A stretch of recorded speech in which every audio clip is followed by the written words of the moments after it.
வணக்கம். செல்வம் இல்லாதவன் பிணத்திற்குச் சமம் என்கிறார் ஆச்சாரிய சாணக்கியர். ஒரு மனிதன் எவ்வளவு வீரன் என்றாலும், அறிவுடையவன் என்றாலும், அவனிடம் நிதி மேலாண்மை இல்லை என்றால் அவன் உலகம் போற்றும் மன்னனாக முடியாது. இன்றும் பல பேர் ஓயாமல் உழைக்கிறார்கள், ஆனால் செல்வந்தர்களாக முடிவதில்லை. ஏன்? அவர்கள் அறியாமல் செய்யும் 21 பாவங்கள் அல்லது தவறுகள் தான் காரணம். சாணக்கிய நீதியின் அடிப்படையில் உங்கள் செல்வத்தை காலி செய்யும் அந்த 21 தவறுகளை பார்ப்போம். அடித்தளம் மற்றும் பாதுகாப்பு. பொருளாதார திட்டமிடல் இல்லாமை. சாணக்கியர் கூறுகிறார், எந்த ஒரு காரியத்தையும் தொடங்கும் முன் என்னிடம் என்ன இருக்கிறது, எதை நான் இழக்கத் தயார், எதை அடையப் போகிறேன் என்று திட்டமிட வேண்டும். பட்ஜெட் போடாமல் இருப்பது என்பது கண்கள் இல்லாமல் நடப்பதற்குச் சமம். ஆபத்கால நிதி இல்லாமை. மன்னர்கள் தங்கள் கோட்டையில் எப்போதும் கூடுதல் தானியங்களை வைத்திருப்பார்கள். அதுபோல 6 மாத செலவுக்கான பணத்தை எமர்ஜென்சி ஃபண்ட் வைத்திருப்பதே புத்திசாலித்தனம். இது இல்லை என்றால் ஒரு சிறிய சரிவு உங்கள் மொத்த குடும்பத்தையும் வீழ்த்திவிடும். காப்பீட்டை புறக்கணித்தல், ஸ்கிப்பிங் இன்சூரன்ஸ். வீட்டிற்கு கூரை எவ்வளவு முக்கியமோ நிதிநிலைக்கு இன்சூரன்ஸ் அவ்வளவு முக்கியம். வருமுன் காப்பதே சாணக்கிய நீதி. ஒரு மருத்துவ செலவு உங்கள் ஆயுட்கால சேமிப்பை தின்றுவிடும். வரியை திட்டமிடாதது, புவர் டாக்ஸ் பிளானிங். தேனி மலரிலிருந்து தேனை எடுப்பது போல அரசன் மக்களிடம் வரி வசூலிக்க வேண்டும், செடி வாடக்கூடாது. அதுபோல நீங்கள் சம்பாதிக்கும் பணத்தில் சட்டப்படி வரியை மிச்சப்படுத்த தெரியாவிட்டால் உங்கள் உழைப்பின் பெரும் பகுதி உங்களுக்கே தெரியாமல் வெளியேறும். முதலீடு மற்றும் காலத்தின் வலிமை. Investing and time. காலம் தாழ்த்திய தொடக்கம், ப்ரொக்ராஸ்டினேஷன். முதலீட்டில் நேரம்தான் சிறந்த நண்பன். தாமதமாக தொடங்குவது என்பது மழை நின்ற பிறகு குடை பிடிப்பதற்கு சமம். சிறு வயதிலேயே தொடங்கும் முதலீடு கூட்டு வட்டி காம்பவுண்டிங் எனும் மந்திரத்தை உங்களுக்கு தரும். பணவீக்கத்தின் நுணுக்கம், இக்னோரிங் இன்ஃப்ளேஷன். பணம் பெட்டியில் இருந்தால் அதன் மதிப்பு தேயும். இன்று ஒரு குடம் நெய் விற்கப்படும் விலையில் 10 வருடம் கழித்து ஒரு கரண்டி நெய் கூட கிடைக்காது. எனவே பணவீக்கத்தை விட அதிக லாபம் தரும் இடங்களில் முதலீடு செய்ய வேண்டும். பங்குச்சந்தை குறித்த அறியாமை, எக்விட்டி அவாய்டன்ஸ். அபாயம், ரிஸ்க் இல்லாத இடத்தில் லாபம் இல்லை.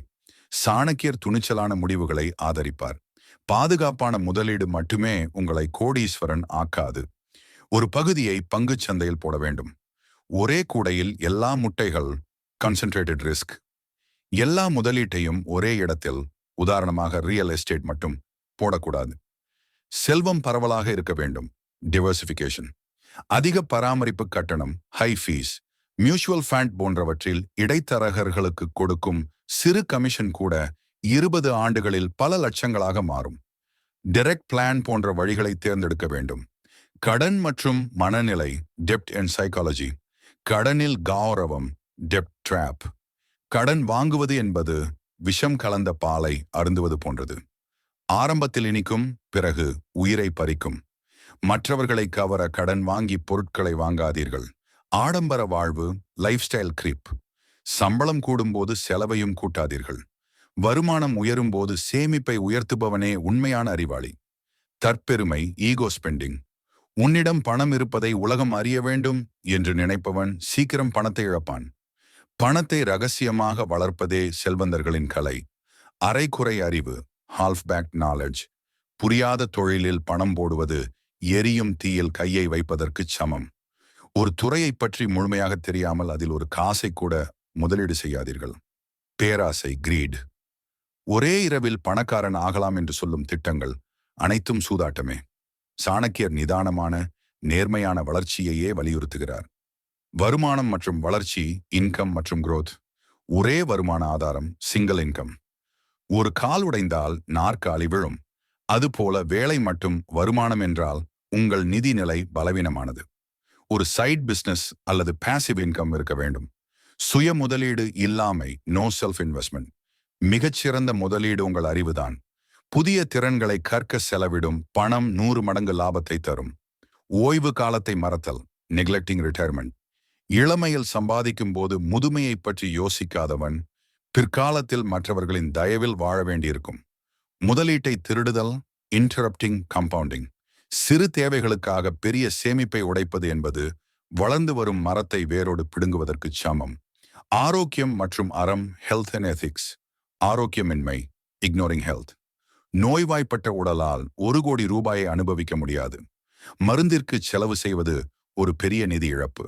அறமற்ற வழியில் சம்பாதித்தல் unethical earnings. தவறான வழியில் வரும் பணம் 10 ஆண்டுகளுக்கு மேல் நிலைக்காது. அது உங்களிடம் உள்ள மற்ற செல்வத்தையும் சேர்த்து அழித்துவிடும். சமூகத்திற்கு கொடுக்காமை நோ philanthropy. நீரை வெளியேற்றாத குளம் அழுகிவிடும். உங்கள் வருமானத்தில் ஒரு பகுதியை தர்மம் செய்யுங்கள். அது உங்களிடம் செல்வத்தை மீண்டும் கொண்டு வரும். நண்பர்களே, சாணக்கியர் கூறுகிறார், செல்வம் என்பது கத்தியை போன்றது.